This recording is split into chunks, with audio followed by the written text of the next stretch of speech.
Patuloy ang paghahanap ng solusyon ng RPS Migration para matulungan ng ating mga kababayang international students at ating mga kababayang naghahawak ng temporary visa dito sa Australia.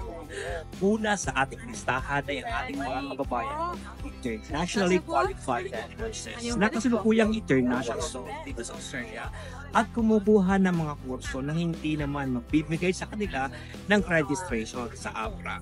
Kaya naman ang RPS Migration sa pagtulungan ng Australian Certified Trainers ay tumutulong sa ating mga kababayang international qualified nurses na makapasa ng NCLEX at TACOSTI.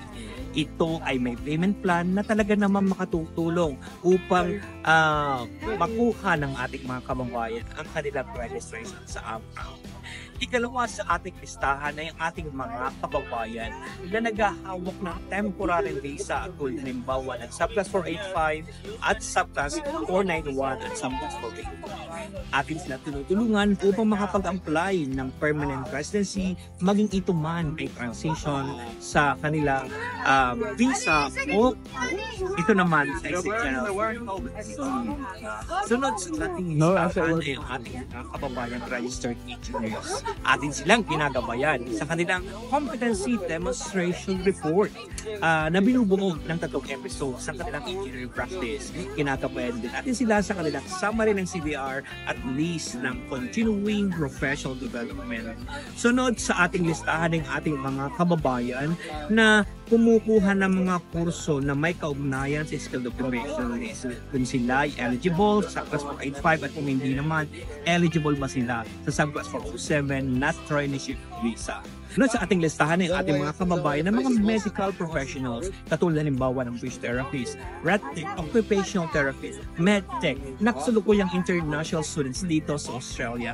Tinutulungan natin silang makakuha ng kanilang registration, maging ito man sa mutual recognition, trans-tasman recognition o sa pamamagitan ng examination dito sa Australia. Bibigyan din natin ang solusyon ng ating mga kababayan na hindi makapasa ng NCLEX sa subukan ng New Zealand pathway. Ngunit dito pa rin magiging registered nurse sa Australia sa pamamagitan ng trans-tasman mutual recognition. Kaya naman kung kayo ay isa sa mga kababayan na apektuhan ng mga pagbabago sa Department of Home Affairs, mangyaring kayo ay tumawag o mag-WhatsApp sa 0415-831-158 upang kayo ay ating ma-assess at matulungan. Patuloy na tumutok dito sa ating RPS TV. Ito ang inyong lingkod, Attorney Reynante Bisuit, abogado sa Pilipinas at isang registered migration agent sa Australia na may numero 13824 sa RPS. Sulit ang isa mo.